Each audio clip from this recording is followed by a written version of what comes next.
Bonjour, bonjour et bienvenue à toi mon ami pour cette nouvelle vidéo sur la série Les mystères de la Pâque, donc cette série de 5 enseignements. Aujourd'hui, nous allons voir que tout est accompli.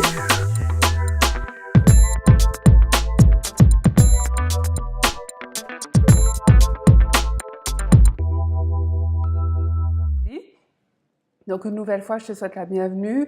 Si tu ne t'es pas encore abonné à la chaîne La Voix de Dieu, ben vas-y, n'hésite pas, il te suffit juste de cliquer en bas à droite. Tu peux également activer la petite cloche, comme ça tu seras averti à chaque fois que je mettrai une nouvelle vidéo en ligne. Si tu es nouveau sur cette chaîne, ben sois béni, sois le bienvenu, la bienvenue. Entrons dans le vif du sujet de ce pas, dans la parole de Dieu et les mystères de la Pâque. Donc, en fait, je t'expliquais dans la vidéo de l'introduction de cette série que notre vie chrétienne, le fondement de notre croyance, parce que nous ne manifestons pas, nous n'œuvrons pas, nous n'agissons pas dans une religion, nous ne parlons pas d'une religion, nous manifestons le royaume de Dieu sur terre à travers les œuvres de Christ. Donc en fait, dans la vidéo d'introduction, nous avons vu que tout a commencé à la Pâque et le fondement du christianisme est basé sur la résurrection de Jésus. Sans la Pâque, sans la mort, la crucifixion, la résurrection de Jésus, tout ça n'aurait absolument aucun sens et nous serions les femmes et les hommes les plus malheureux de l'univers, de la terre tout entière, parce que notre doctrine, notre foi, nos croyances ne reposeraient sur rien. Donc, nous avons également vu lors de la vidéo d'introduction que la Pâque existait bien avant qu'elle soit instituée par Jésus. Nous avons vu que l'ancienne Pâque, donc la Pâque juive, avait été demandée par Dieu au peuple d'Israël pour commémorer, pour se rappeler, pour célébrer l'Exode. Et tu retrouves ce passage-là dans, nous n'allons pas le lire, mais tu retrouves dans Exode chapitre 12. Donc c'était pour se rappeler que Dieu s'était souvenu du peuple d'Israël et lui avait permis de sortir d'Égypte, de sortir de l'emprisonnement, de l'esclavage dans lequel ils vivaient, dans lequel ils étaient emprisonnés par Pharaon, et d'arriver dans un territoire qu'on appelle Canaan. Nous avons également vu que cette Pâque juive était l'annonce, c'était l'ombre des choses à venir, et que cette Pâque, telle que les Juifs la commémoraient, annonçait la Pâque telle que Jésus allait nous demander de la commémorer. Donc, au moment où Jésus a institué la Pâque telle que nous la célébrons jusqu'au jour d'aujourd'hui, il y a eu un nouvel exode. Il y a eu un exode, non pas de population cette fois-ci, comme à l'époque de Moïse, mais il y a eu un exode spirituel, c'est-à-dire un exode de peuples qui sont passés des ténèbres à la lumière, de peuples qui sont passés du royaume de Satan, du joug de Satan, au royaume de Dieu. Donc c'est la raison pour laquelle lorsque nous célébrons la Pâque, c'est un choix que nous faisons. Nous décidons de célébrer la Pâque. À vrai dire, la Pâque se célèbre chaque dimanche. Elle peut même se célébrer tous les jours. La Pâque, c'est le message de Jésus. Donc, c'est un choix, c'est une décision que nous avons prise et que nous prenons, que nous respectons, de vivre en harmonie avec Dieu tel que Jésus nous l'a demandé. Et c'est également un témoignage de respect pour Jésus qui nous invite à nous asseoir à sa table.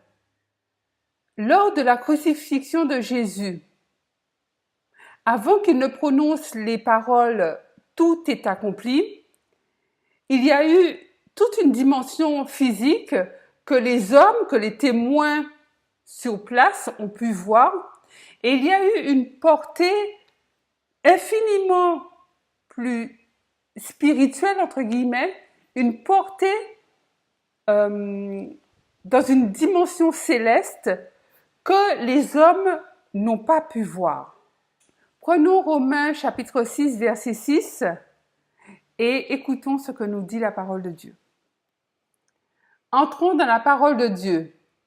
Sachant que notre vieil homme a été crucifié avec lui, afin que le corps du péché fût détruit, pour que nous ne soyons plus esclaves du péché. Quand Jésus a été crucifié, lorsqu'il a été cloué à la croix, spirituellement parlant, donc là on passe du côté spirituel, notre vieil homme, le premier Adam, notre nature pécheresse, l'Adam pécheur, a été cloué à la croix, a été crucifié en même temps que Jésus. Donc, mon ami, ce qui m'amène à te dire que si tu te considères toujours comme pécheur, si tu te considères toujours comme croulant sous le poids du péché, vivant sous le poids de la condamnation, c'est qu'en fait, tu n'as pas pris le temps de t'arrêter. Tu n'as pas pris le temps de t'arrêter, tu n'as pas pris le temps de considérer les choses que Jésus avait déjà accomplies pour toi. Donc, en fait, il te suffit de te poser, de prendre conscience et d'accepter qu'il a déjà fait le travail.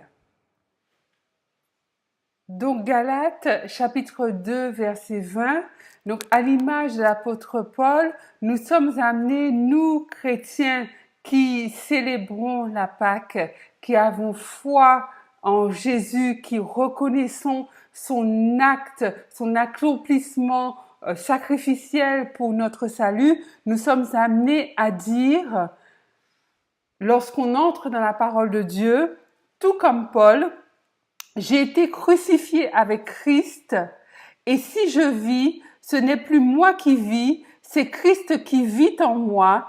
Et si je vis maintenant dans la chair, je vis dans la foi au Fils de Dieu qui m'a aimé et qui s'est livré lui-même pour moi.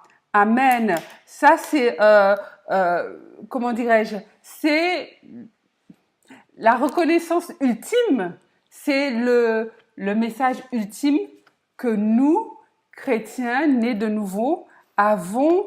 C'est ce témoignage que nous avons envie de porter au Père en reconnaissance éternelle du sacrifice du don de son Fils et en reconnaissance éternelle à Jésus qui s'est livré lui-même pour nous sauver. Donc mon frère, ma sœur, à l'image de l'apôtre Paul, soyons confiants, soyons pleinement conscients que tout a été accompli par Jésus à la croix et décidons aujourd'hui de marcher en nouveauté de vie. Que cela soit ton partage, mon ami, dans le nom de Jésus.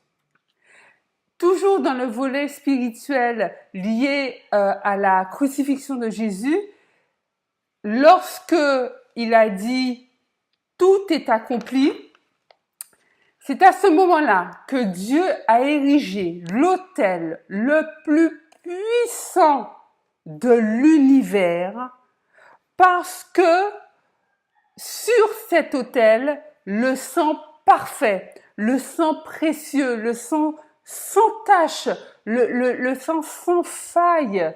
Ce sang précieux a été versé par Jésus, par Dieu, pour le rachat de l'humanité.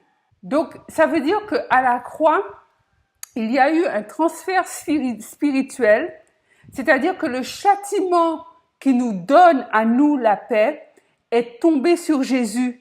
Et c'est à ce moment-là qu'il est devenu l'agneau immolé qui ôte le péché du monde. Donc, tout est accompli. Tout est accompli. Dans tout est accompli, il y a toute cette dimension spirituelle que l'œil n'a pas vue, mais que Dieu nous a révélée. Donc, je vais t'en énumérer quelques-unes, mais il y a infiniment plus dans tout est accompli. Par les meurtrissures de Jésus, toi et moi, nous sommes guéris. Il a été maudit pour que nous soyons bénis. Il a été rejeté pour que nous soyons acceptés. Il a été défiguré, maltraité, il a été blessé dans son corps pour que nos corps, à nous, notre corps soit sain, pour que notre corps soit en santé. Il a connu la honte pour que toi et moi, nous connaissions la gloire. Jésus était Dieu. Dans le royaume des cieux, avant qu'il n'arrive dans ce vêtement humain, il était Dieu. Il était immensément riche. Il détenait tout. Il s'est appauvri. Il s'est appauvri pour que toi et moi, nous soyons enrichis. Jésus a fait tout ça. Il a vaincu la mort pour que nous soyons sauvés et que nous puissions bénéficier de la vie éternelle. Ça, ce ne sont que quelques énumérations. Ce sont des énumérations qui te permettent de bâtir une vie sur terre, une vie solide pour que tu puisses aller manifester le royaume des cieux sur terre. Mais il y a toutes ces autres choses que si on devait les énumérer, on finirait jamais. Quand Jésus a dit tout est accompli, le tout contient l'univers dans son entièreté. Tout est accompli, tout est sous contrôle. Tout le transfert spirituel qui s'est passé à ce moment-là, quand il a dit tout est accompli, c'est pour toi et c'est pour moi. En se faisant pécher, pas pécheur, en se faisant pécher, Dieu a effacé nos péchés. Il a effacé nos condamnations. Il a ôté le fait que nous n'étions pas dignes de nous présenter devant la face de Dieu. Maintenant, nous pouvons venir, nous pouvons nous présenter devant Dieu, lui soumettre nos doléances. Nous pouvons lui soumettre notre vie. On ne pouvait pas faire ça avant. Rien ne nous permettait on était indignes. Adam avait péché, on était condamnés. On était tenus éloignés de Dieu. Donc, mon ami, prends conscience aujourd'hui que tout est accompli. Tout est accompli dans ta vie. Tout est accompli dans ma vie. Tout a été accompli à la croix. Donc, c'est un autre mystère de la Pâque. Donc, sur ces bonnes paroles, je vais te laisser là en te souhaitant une bonne journée, une bonne fin de journée, en te disant à demain pour un nouvel enseignement sur le mystère de la Pâque. Sois béni, garde les voies de Dieu, prends soin de toi. Abonne-toi à la chaîne si tu ne l'as pas encore fait. God bless you exceedingly. À demain. Bye bye.